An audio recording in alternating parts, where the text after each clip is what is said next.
ဒီနေ့ Microsoft Excel သင်ခန်းစာ2ကိုလေ့လာကြရအောင်ကျွန်တော်ဒီ Microsoft Excel ကိုဖွင့်လိုက်ပြီဖွင့်ပြီးတော့ဦးဇင်းတို့ file အဟောင်းကိုဖွင့်ပါပြီနော် file အဟောင်းကိုဖွင့်မဲ့အတွက်ဦးဇင်းတို့ file ကိုနှိပ်မယ် open ကိုနှိပ်မယ်ဦးဇင်းမနေ့တော့ရိုက်ထားတဲ့ file ရှိရနော်ဒါမနေ့ရိုက်ထားတဲ့ file ကို select ပေးမယ် open ကိုနှိပ်မယ်ကိုယ့်ဘာကို file အသစ်ခေါ်လိုက်ရတယ်နော်ဒီမှာ password တောင်းပြီ password ကြတော့ဦးဇင်းတို့ဒီ 1 2 3 4 5ဦးဇင်းတို့ပေးထားတယ် okay ထားနောက်ထပ် password ထပ်တောင်းလဲ1 2 3 4 5 6ဒါဦးဇင်းတို့ဒီဟာတစ်ခုလုံးပြင်ခွင့်မှာပြလိုက်ပြီနော်နောက်တစ်ခုပြောရမှာဒီမှာကြတော့ဗာလဲဆိုတော့ဒီဦးဇင်းတို့ဒီ cell ခွက်ထဲမှာဒီ cell ခွက်ကိုဒီမှာ cell ခွက်ထပ်တိုးချင်တယ်နော်ဒီမှာဒီ cell ခွက်ကိုပြင်ညင်လို့ရှိရင်ဘယ်လိုလဲဒီမှာအဖေးဝင်ငွေပေါ့နော်အဖေးဝင်ငွေအဖေးဝင်ငွေလို့ပြန်ပြောင်းမှာနော်အဖေးဤဝင်ငွေမနေ့ကအောက်ကမြင်ပါတော့နော်အောက်ကမြင်ကိုပြန်ဖြုတ်လို့ရတယ်ပြန်လို့လုံးဝဖြစ်เสียမလို့ငကိုအတိုင်းထက်ရိုက်လို့ရှိရင်သူအလိုနဲ့ငကိုကပျောက်ခုတစ်ခါပြောမှာဒီကြားထဲမှာဦးဇင်းတို့ဆဲခွက်ကလေးအတစ်ထက်တစ်ခွက်ထက်တူတစ်ခွက်ထက်တူပဲအတွက်ဒီတိုးချင်တဲ့ခွက်ကိုအရင် select ပေးထားနော် select ပေးလိုက်ပြီးတော့ဒီမှာဒီအပေါ်မှာကြည့်နော်ဒီအပေါ်တိုင်းမှာဒီမှာ home နော် home ကဒီမှာ insert ကနေပြီးတော့တွားတော့ဒီမှာတိုးလိုက်လို့ရနော်ဒီကတော့တိုးလိုက်လို့ရှိရင်လည်းတစ်ခွက်တိုးလာနောက်တစ်နည်းကဒီပေါ်မှာ click လိုက်မယ် click လိုက်ပြီးတော့ရှိရင်ဒီမှာပေါ်လာမယ်နော်ဒီ link တဲ့ဒီထဲလေးရဒီပေါ်မှာ insert တော့ရှိတယ်နော် delete ရဲ့ထက်ကလေးမှာနော်အဲ့ဒါလေးဦးစင်နှိပ်လိုက်မယ်တစ်ခွက်တိုးလာနော်ဘယ်ရပဲတိုးဒီကအကွက်တိုးဖို့ဒီကပဲနော်ဟုတ်ပြီဒီမှာဦးစင်အမေဝင်ငွေလို့ထပ်ပြီးကြည့်မယ်နော်အမေဝင်ငွေပေါ့နော်အမေဝင်ငွေဦးစင်တို့ဒီမှာကနန်းလေးတွင်းကြရအောင်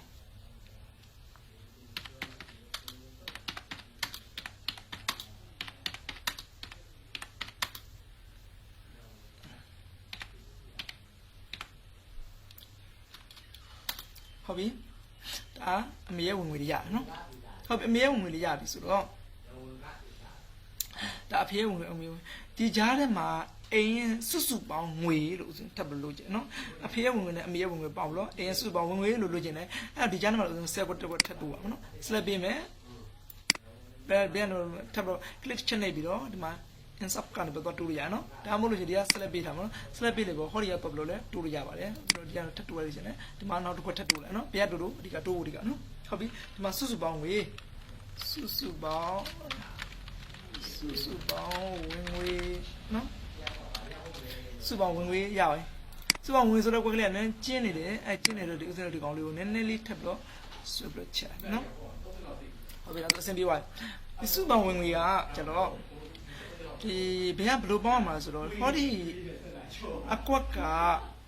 ဒီအကွက်နဲ့ဒီ B2 နဲ့ C2 နဲ့ဥစဉ်ပေါင်းအောင်ပါနော်အဲ B2 နဲ့ C2 နဲ့ပေါင်းအောင်မှာဖြစ်တဲ့အတွက်ဟောဒီမှာ formula ဥစဉ်ကိုရေးရမှာပေါ့နော်ဒီကောင်မှာ formula ရေးပြီးပေါင်းမှာ B2 နဲ့ C2 ဒါဆို123ချက်က100ရပေါင်းလို့ရှိရင်အဲဒါဆို223ချက်ဖြစ်မှာပေါ့နော်အဲဒီအကွက်နှစ်ခွက်ကိုဥစဉ်ပေါင်းမှာဘယ်လို formula ရေးမလဲဆိုတော့အပေါ်မှာကာစာချမယ်ဒါ formula ပေါ့နော်ဒီပေါ်ဒါ formula ဘာလို့ခေါ်လဲဒီ formula ထဲမှာဒီ quirk လေးထဲမှာဦးဇင်းတို့ကာစာလေးတစ်ချက်ချမိတ်တော့လေးမှာပေါ်နေပြီအစားစားရမယ် formula ပထမဆုံးရမှာ formula ရေးလို့ရှိရင်ညီမချင်းကိုအရင်စာရညီမချင်းရတယ်ညီမချင်း B2 ဒီ B2 ကို keyboard ကနေကြိုက်လို့လည်းရဒီမှာရွေးလိုက်လို့ရနော်ဒီမှာရွေးဒါ B2 ပေါ့နော် B2 ရဲ့အပေါင်းလက္ခဏာဒီမှာဒီကောထပ်ပြီးရေးလိုက်မယ် C2 ဒီ B2 နဲ့ C2 ဒါပေါင်းလိုက်တာပေါ့နော်အဲညီမချင်းဒီအန်တာခေါ်လိုက်တာ ਨੇ B2 နဲ့ C2 ဒီမှာတခါတည်းသူကပေါင်းပြီးသွားတယ်အန်တာခေါ်လိုက်မယ်ဒါပေါင်းပြီးနော်ဟုတ်ပြီဒီအောက်ကဟာလေးကြာလို့ဆိုရင်ဦးဇင်းတို့ထပ်ပြီးပေါင်းစရာမလိုတော့ဒီအဖြေကိုပဲဒီကောင် formula copy ဆိုတာဒီ formula ကိုပဲအောက်ကိုဒီမှာ copy ဆွတ်ချရတဲ့ချင်းသူအလိုတည်းပေါင်းပြီးဒီမှာဒီကောင်လေးကို mouse လေးကိုဒီပေါ်လေးကိုဆွတ်တင်လိုက်ဟုတ်ပြီမနော်အပေါ်ဆွတ်တင်တယ်ကျွန်တော်အပေါင်းလက္ခဏာလေးဖြစ်သွားနော်အပေါင်းလက္ခဏာဖြစ်အောင်အောက်ကလေးကိုပဲဆွဲပြီးဆွတ်ချလိုက်ဒါသူလူတယောက်သူပေါင်းပြီးပါနော်ပေါင်းပြီးသွားတော့ဒီမှာနောက်တစ်ခုကအိမ်အသုံးငွေဒါအိမ်သုံးငွေဒီတိုင်းထားနော်လက်ကျန်ငွေကြတော့ဒီစုပေါင်းဝင်ငွေတွေကနေတော့ဒီလက်ကျန်ငွေနှုတ်မှရမှာဆိုဒီလက်ရှိလက်ကျန်ငွေကမှားနေပေါ့နော်အဲဒါမှားဒီ formula မှားသွားအဲကြောင့်ဒီဟာကိုဥစဉ်တို့ထပ်ပြီးတော့ဒီကောင်ကိုပြန်ဘယ်လိုပြန်ဒီကောင်အကုန်လုံးကို delete လုပ်ချင်လို့ရှိရင်ဒီ save တွေဘယ်လို delete လုပ်မလဲဆိုရင်အကုန်လုံးကိုလုပ်ချင်တော့ကိုအရင် select ပေးလိုက်မယ် select ပြီး keyboard ကနေ delete ကိုနှိပ်ချလိုက်ဒါ keyboard ကဒါ delete ဆိုရင်သူကသူလိုလျောက်တာ delete ဖြစ်သွားနော်ဟုတ်ပြီဒါ delete ဒီကွက်ကိုဥစဉ် formula ရေးရမယ် formula ဘယ်လိုရေးရမလဲဆိုဒီစုပေါင်းဝင်ငွေတွေကအိမ်30ကိုနှုတ်မှာနော်ဒီစုပေါင်းဝင်ငွေတွေကအိမ်30ကိုနှုတ်မှာဆိုတော့ဒီမှာဥစဉ်တို့ formula ရေးမယ် formula ရေးရင်ပထမဆုံးမမေ့ရမှာညီမချင်းစာရေးညီမချင်းစာဒါ formula ပဲဟုတ်ပြီညီမချင်းဆိုတော့ဒီဟာကဥစဉ်တို့ဒီစုပေါင်းဝင်ငွေက D2 တဲ့ကနေပြီး E2 ကိုနှုတ်မှာနော်အဲ့ဒါကီးဘုတ်ကတခါတည်းရေးလိုက်လို့ရတယ်ဒါ D2 အနှုတ်ကိုယ့်ကိုဒီမှာတခါတည်းတက်ပြီးတော့ E2 လို့ရေးလိုက်မယ်ဒါဆိုရင်ဟောဒီ D2 ဆိုတဲ့ဒီကွက်ထဲကဒီ E2 ဆိုတဲ့ကွက်နှုတ်မှာပါဆိုတဲ့အဓိပ္ပာယ်နော်ဒီမှာနောက်တစ်ခုပြောစရာရှိတာဟောဒီ formula မှာအပေါင်းဒီစလုံးအကြီးအသေးဒီလုံးဝအရေးမပါဘူးစလုံးမှန်ဖို့ပဲအဓိကပဲအကြီးတာသေးတာ formula ဘာမှအရေးမပါဘူးနော်အဲဒါကြောင့်ဥစဉ်ဒီမှာ D2 အနှုတ် E2 ဆိုတော့ဥစဉ်ရေးလိုက်ပြီး enter ခေါက်လိုက်မယ်အဖြေတက်ထွက်လာမယ်ဟောနော် enter ခေါက်လိုက်ပြီးအဖြေထွက်လာတယ်ဒါ128ကျက်တဲ့ဒီ D2 တွေကဒါ E2 နှုတ်တာပေါ့နော်ဟုတ်ပြီဒါဆိုဒီကဒါ formula D2 အနှုတ် E2 လို့ဒီလိုပဲရေးရနော်ပေါင်းရင် D2 အပေါင်း E2 ပေါ့နော်ဒါကို formula ကိုရေးတာဒါအရုပ်ရှင်းဆုံး formula တွေပါအဲ့ဆိုဒီကောင်ဥစဉ်တို့ဒီ formula copy ကူးကျင်တယ်ခေါ်ဒီဘောလုံးမှာ102လေးပုံမှာ100လေးပုံမှာအစက်လေးပုံမှာဆွဲပြီးတော့အောက်ကိုဆွတ်ချလိုက်မယ်နော်ဟုတ်ပြီအမှသူကအလိုလျောက်အောက်မှာကနန်းစာလေးပေါ်လာနော်အဲ့ဒီဟာလေးလေအောက်မှာဒီသူ့မှာသူဒီ copy ကူးလိုက်တာနဲ့အောက်မှာသူဒီပုံသူ့မှာသူကနန်းနေသူ့မှာအလိုလျောက်ဒါလက်ကြံငွေတွေသူရေးပြပါတယ်နော်လက်ကြံငွေတွေအခုတို့ကဥစဉ်တို့ average ပေါ့နော်ပြန်မြဥစဉ်တို့ကြည့်ပါအဖေရဝင်ငွေဒါတနေ့ကိုဒီလောက်ရှိတယ်အဖေရဝင်ငွေအကုန်လုံးပြန်မြဘယ်လောက်လဲဆိုလို့ရှိရင်ဒီကောင်ပြန်မြအကုန်လုံးတွက်ချင်လို့ရှိရင်ဒါ average ပေါ့နော်ပြန်မြတက်လို့ရှိရင်ဒါနီးက2နည်း3နည်းလောက်ရှိမှာဥပမာတော့ပထမဆုံးတနည်းပြောမယ်ဒီကိုပြန်မြဒီကွက်မှာတော့ပြန်မြဖြစ်ချင်တာနော်ဒါပြန်မြကွက်ဖြစ်ချင်တယ်ဒီမှာဥစဉ်ပြန်မြလို့ဥစဉ်ရှိလိုက်နော်ဒါပြန်မြပေါ့နော်ဒီပြန်မြဆိုလို့ရှိရင်ဒီကွက်ကပြန်မြပေါ့နော်ဟုတ်ပြီဒီအကွက်ကလေးမှာဥစဉ်ပေါ်နေတယ်ဒီကောင်ပိုးပြီးတော့ဆက်လက်ပြလိုက်မယ်ဆက်လက်ပြတစ်ခွက်ပိုးဆက်လက်ပြလိုက်တစ်ခွက်ပိုးထားတယ်ဆက်လက်ပြအော်တိုသွားလောက်ချင်တယ်ဒီမှာအော်တိုဆိုရှင်နော်ဒီမှာ home ဒါ home ကိုယူထားနော်ဒီမှာ home ကိုယူထားနော်အခြားဟာတော့ယူမယ်ဒီမှာ insert ဆိုတော့ insert ဆိုတမျိုးပြောင်းအောင်နော် home ကိုယူထားမယ် home ဒီမှာ auto sum ဆိုတော့မှာအောက်ကလေးကိုမှာညား site ကလေးဒီမှာအောက်ကလေးကိုရှင်နော်အဲ့ဒါတစ်ချက်နေလိုက်မယ်နေပါလား average ဖြန်းမြဆိုတော့ပေါ်လာနော်အဲ့လေးကိုစတစ်ချက်နေလိုက်မယ်ဟုတ်ပြီအောက်မှာသူပြန်မြတွက်ပါနော်ဒီကောင်ကို copy ကူးလိုက်ကြအောက်မှာအကုန်ဒီမှာလည်းပြန်မြအကုန်ဖြစ်ပါနော်နောက်ပြန်မြနောက်တစ်နည်းထပ်ပြီးတွက်ပြအောင်နော်နောက်နည်းတွက်ပြအောင်ဆိုတော့ဒီပြန်မြကိုဒီအမေဝင်ကိုပြန်မြတွက်ချင်လို့ရှိရင်သူကညီမချင်းကိုယ့်ဘက်ကို formula ရေးမှာပေါ့နော်ဒီကတော့ဒီ auto လုံးလိုက်လို့လည်းရပါတယ်ကိုယ့်ဘက်ကို formula ရေးလို့လည်းရ formula ရေးချင်လို့ရှိရင်ဒီမှာ formula မှာကစားချမေ့တော့ဖြစ်အောင်နော် formula ရေးပထမဆုံးမရညီမချင်းပဲနော်ညီမချင်းဥစဉ်လို့ရေးလိုက်ပေါ့နော်ညီမရေးပြီးတော့ average ဆိုလို့ရှိရင်ဒီပြန်မြကို AVER လို့ရိုက်ထားတယ်ဒီမှာကိုအဲ့လောက်ရိုက်ထားတယ်မှာသူကအောက်မှာပေါ်နေနော်ဒီမှာ average ဆိုတာဒီမှာပေါ်နေနော် average ကိုနှိပ်လိုက်ပြီဒီကောင်တပက်ကလေးနေရနော် average နော်အဲ့ဟာတွေကနေတော့အဲ့ပြန်မြပဲဒီ 2 ကနေလဲပြီးတော့ဒီ C2 ကနေလဲပြီးတော့ C7 ထိတာပြန်မြဥစဉ်လိုချင်တာပေါ့နော်အဲ့ကြလို့ဒီမှာ keyboard ကဒီမှာရေးလို့ရပါတယ် C2 နော် C2 ကနေပေါ့2ဆိုတော့ကျန်တဲ့ကောင်သူ့ရဲ့ဒီကသင်္ကေတဟာဥစဉ်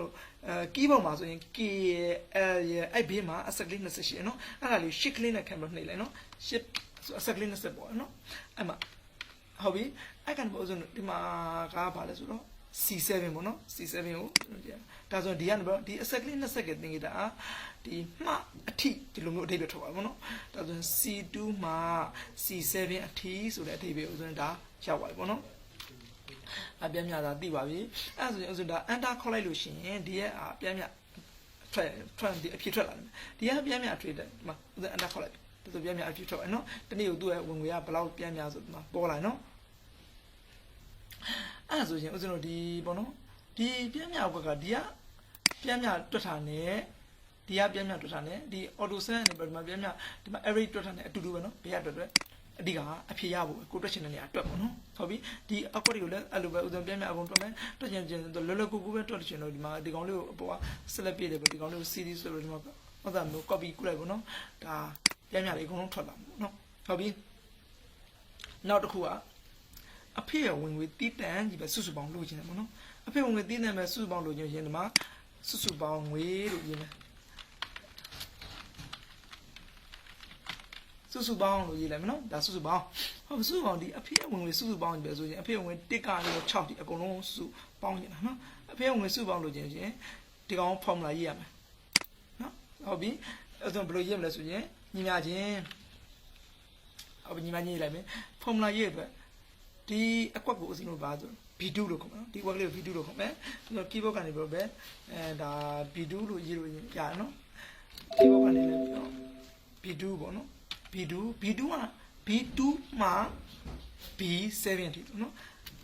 အစကလေးနဲ့ဆက်ချမယ်နော်အစကလေးနဲ့ဆက်ချမယ်အစကလေးဆိုတော့ B7 ကိုကျွန်တော် keyboard ကနေရမယ် B7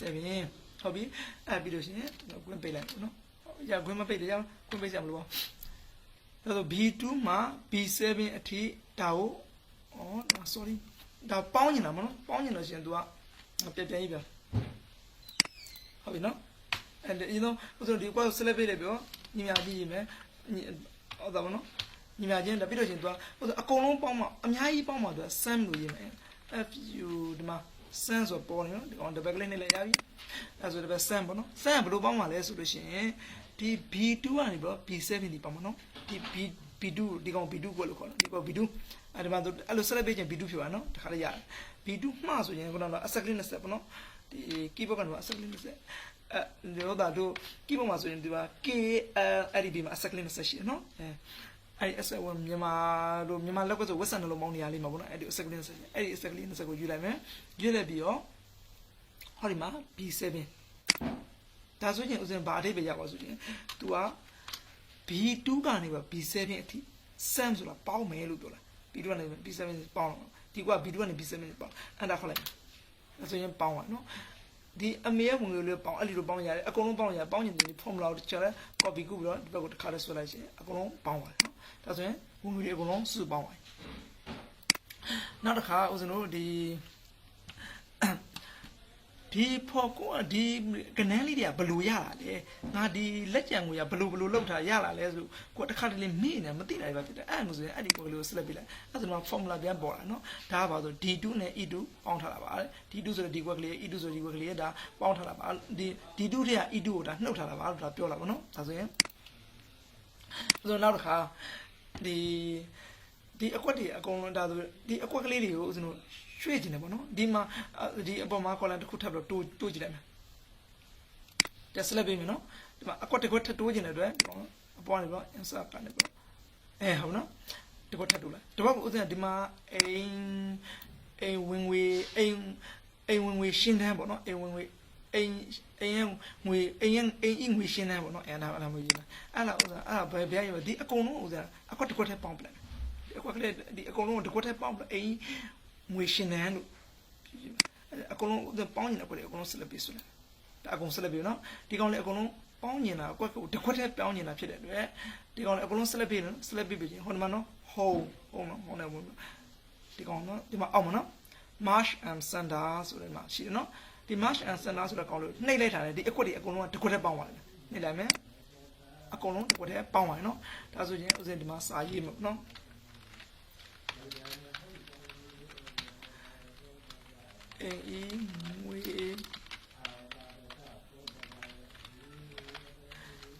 ငွေရှင်းတန်းပေါ့နော်ဒါဆိုရပြီသူဒီ Marsh and Sander ဆိုတော့အလဲလဲသူဖြစ်မှာပေါ့နော်တရားကိုယ့်ဘက်ကိုဒါအရင်ငွေရှင်းတယ်ပေါ့နော်ဒီကောင်လေးကိုကိုယ်ထပ်တော့နေရာလေးနည်းနည်းရွှေ့ကျင်တယ်ပေါ့နော်ဒါဟိုဘေးတွေနောက်ရွှေ့ကျင်ဒီမှာနော်ဒီကောင်လေးရတယ်alignment ဒီအကွက်ထဲကနေမှာကိုရွှေ့ကျင်တဲ့ကွက်ကလေးကိုရွှေ့လို့ရတယ်နော်ကိုလိုချင်တဲ့ကွက်ကလေးသာရွှေ့လို့ရတယ်အလဲကောင်ထားကျင်လို့ရှိရင်လည်းအလဲကောင်ပေါ့နော်ဒါကိုကြိုက်တယ်လို့ထားလို့ရတယ်ဒါဆိုဥစ္စာတို့စရင်စရာတစ်ခုတွတ်တာပေါ့နော်ဒီဥစ္စာတို့ဒီဟာလေးတွေကိုတစ်ခါဥစ္စာတို့အယောင်လေးချင်းပေါ့နော်ဒီအယောင်မချင်ခင်ဒီကောင်လေးအကြီးသေးလို့ပြဒီအိမ်ရဲ့ရှင်းတဲ့အိမ်ငွေရှင်းတဲ့ဆိုတဲ့စလုံးလေးကြီးအောင်လို့ရှိရင်ဟိုဒီမှာ14ရဲ့ပေးမှာနော်ဒီမှာ A အကြီးလေးရှိအဲ့ဒါလေးကိုနှိပ်လိုက်ဒီကောင်ကြီးနော်ပြန်ဒီကောင်ရဲ့ဟာကိုနည်းနည်းလေးပြန်သေးချင်လို့ချင်းဟောဒီမှာ A အသေးလေးရှိနော် A သေးလေးကိုချက်နေလိုက်မယ်ကိုယ့်အောင်နေတာအသေးအကြီးပေါ့နော်နောက်ကဒီအပေါ်ကဟာလေးအယောင်ချင်တယ်တကွက်လုံးအယောင်ချင်နေတာနော်အကွက်ကလေးတကွက်လုံးအယောင်ချင်ဟောဒီမှာအပေါ်မှာအယောင်ဒီမှာနော်ပိတ်ဒီမှာနော်ဒီပေါ်အကုန်အယောင်ချမ်းကိုဆက်လက်ပြရမယ်ဆက်လက်ပြဒီမှာပိတ်ရှိနော်အဲ့ဒါလည်းဦးဇင်းတို့ကြိုက်တဲ့အယောင်လေးဦးဇင်းတို့ထည့်လိုက်ပေါ့နော်ကိုကြိုက်တဲ့အယောင်မျိုးလေးထည့်နော်ဒီနောက်အခါကို